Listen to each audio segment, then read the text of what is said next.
முதலமைச்சர் அவர்களுக்கு பிறந்தநாள் வாழ்த்துக்கள் எல்லாரும் சொல்லியிருக்காங்க. இதுதான் இன்னைக்கு நடந்தது. இன்றைக்கு எதிர்கட்சி தலைவர் அவர்களும் மற்றவர்களாம் எல்லாம் அவங்கவுங்க கருத்து சொல்லியிருக்காங்க.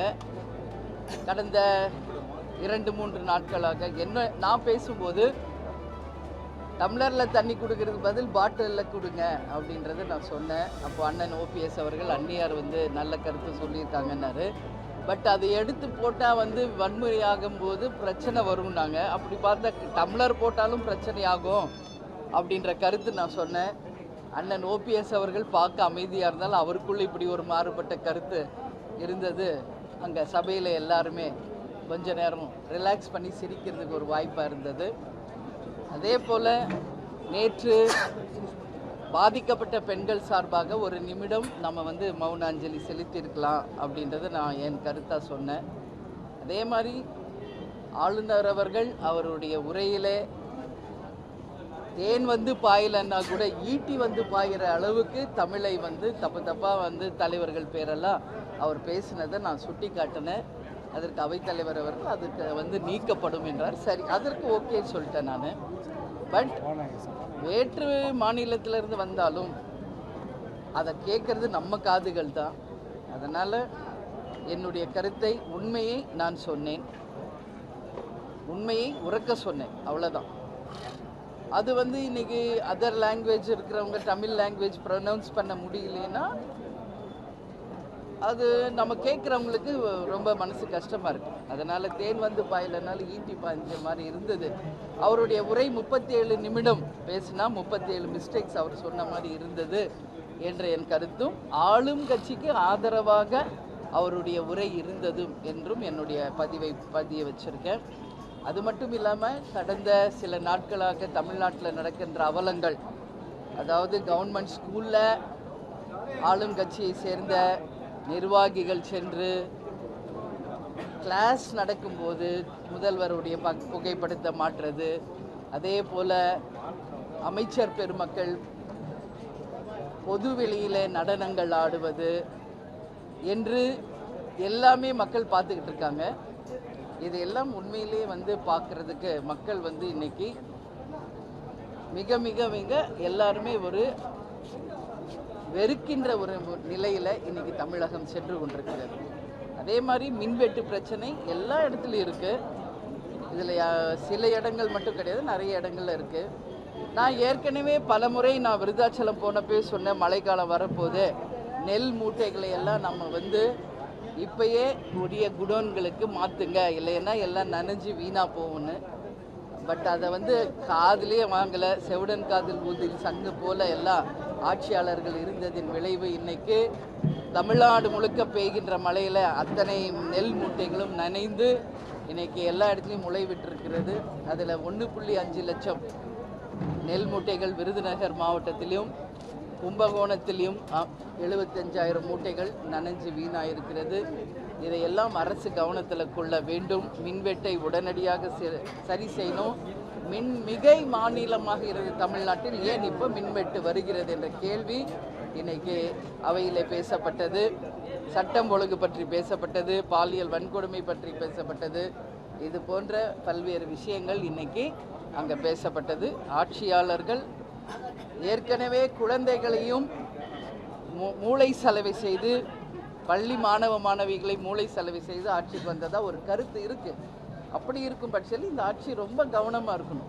அப்படி இருக்கிறப்போ கிளாஸ் நடக்கிறப்போ ஸ்கூலில் போய் பிள்ளைகள்கிட்ட பாடல்களை பாடுவதும் டான்ஸ் ஆடுவதும் நிச்சயமாக கண்டிக்கக்கூடிய ஒரு விஷயம்.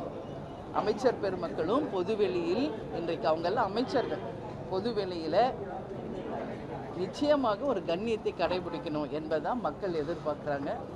ஸோ இது எல்லாமே இன்றைக்கி விவாதமாக அங்கே பேசப்பட்டது என்பதை தெரிவித்துக் கொள்கிறேன். நாளைக்கு சிஎமோட பதிலுரை எந்த அளவுக்கு? ஆமாம், இன்னைக்கு கன்னி பேச்சாக என்னுடைய தொகுதியை பற்றி நான் பேசினேன். அப்போது அவைத்தலைவர் சொல்லிட்டாரு, நீங்கள் எல்லாமே ஒரு குறிப்பாக என்கிட்ட கொடுத்துருங்க, அதை நாங்கள் அவையிலேயே நான் எடுத்துக்கொண்டு தீர்மானமாக நிறைவேற்றி அதை நாங்கள் பரிசீலனை செய்வோம். ஸோ எல்லா பாயிண்ட்டையும் நீங்கள் சொல்ல தேவையில்லைன்னு சொன்னார். அவர் கருத்தை நான் ஏற்றுக்கொண்டு என்னுடைய டைமை நான் மற்றவர்களுக்கு டைமை நான் எடுக்கக்கூடாதுன்றதுனால ஒரு 3 பாயிண்ட் மட்டும் நான் சொல்லியிருக்கேன். மீதி ஒரு லெட்டர் ஃபார்மில் அவர்கிட்ட அதை நான் கொடுக்க இருக்கிறேன். அதில் முதல் விஷயம் விருதாச்சலத்தை தனி மாவட்டமாக அறிவிக்க வேண்டும் என்ற கோரிக்கையும், அதே மாதிரி விவசாயிகள் சார்ந்த அந்த பூமியில் விவசாயிகளுக்கு முழு கடன் தள்ளுபடி செய்ய வேண்டும் என்பதும், அதே போல் கோயில் மாநகர் விருதாச்சலம் ஒரு கோயில் மாநகர் ஆகை சுற்றுலாத்துறை மூலம் அதை ஆன்மீக சுற்றுலாவாக மாற்ற வேண்டும் என்றும், அதே மாதிரி பீங்கான் தொழிற்சாலை இன்றைக்கி தமிழ்நாட்டில் பார்த்தோம்னா விருதாச்சலம் மட்டும்தான் இருக்குது, வேறு எங்கேயும் கிடையாது. அதுக்கான கல்லூரியும் அங்கே தான் இருக்குது. ஸோ அதை மேன்மைப்படுத்தி வேலை வாய்ப்புக்கும் எக்ஸ்போர்ட்டுக்கும் அதை நீங்கள் ஊக்குவிக்க வேண்டும் என்றும், இது போன்ற லெட்டருங்கம்மா, இது போன்று நிறைய பாயிண்ட், அதாவது மோர் தென் 10 பாயிண்ட்ஸ் இதில் இருக்குது. இது எல்லாமே அவைத்தலைவரிடத்தில் நான் ஒப்படைக்க இருக்கேன். அதை தான் அவர் சொன்னார். அவைத்தலைவர் என்ன சொன்னார்னா, இதை நீங்கள் என்கிட்ட ஒப்படைச்சிருங்க, அதை நான் பார்த்து குறிப்பெடுத்துக்கிறேன். இதில் விருதாச்சலம் தொகுதிக்கு வேண்டிய எல்லா 10 பாயிண்ட் இதில் இருக்குது. நான் ரொம்ப டைம் எடுத்துக்க கூடாதுன்றதுனால 3 பாயிண்ட்டை மட்டும் சொல்லிவிட்டு இதை அவைத்தலைவரிடம் இப்போ கொடுக்க இருக்கிறோம் என்பதையும் இப்போ தெரிவித்துக் கொள்கிறேன். இதுபோல் என்னை விருதாச்சலம் தொகுதியில் வெற்றி பெற செய்த 2006 கேப்டன் வெற்றி பெற்றார். அந்த வரலாறு 2026 மீண்டும் திரும்பி இருக்கிறது. ஸோ எங்கள் கட்சியின் தலைவர் கேப்டன் அவர்களுக்கும் என்னுடைய விருதாச்சலம் தொகுதி மக்களுக்கும் அந்த சிறப்புமிக்க கோவிலான விருதகிரீஸ்வரர் அவர்களுக்கும் இந்த நேரத்தில் என் நன்றிகளை தெரிவித்துக் கொள்கிறேன். அந்த மக்களுக்கு நான் உண்மையாகவும் நேர்மையாகவும் சொன்ன வாக்குறுதிகளை நிறைவேற்றுவேன் என்றும் அவையில் நான் சொல்லியிருக்கிறேன். ஸோ இது போன்ற ஒரு விஷயங்களை நாங்கள் பேசினோம். நாளை முதலமைச்சருடைய பதிலுரை இல்லை, எல்லாருடைய எதிர்பார்ப்பு, என்னுடைய எதிர்பார்ப்பு மட்டும் கிடையாது, ஒட்டுமொத்த தமிழகமே இன்னைக்கு அவருடைய பதிலுரையில் இவ்வளோ நாள் நம்ம பேசினது அத்தனைக்குமான ஒரு பதிலுரையை எதிர்பார்க்கிறோம். நிச்சயமாக முதலமைச்சர் அவர்கள் அதற்கான தெளிவான பதில் கொடுப்பார் என்று எதிர்பார்க்கிறேன்.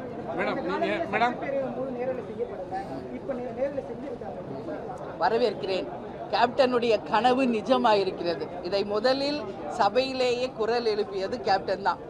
ஒரு பக்கம் தானே காமிச்சிங்க, இன்னொரு பக்கம் காமிச்சா தானே உண்மை தெரியும் அப்படின்னு இதை பற்றி பேசியவர் கேப்டன் அவர்கள்.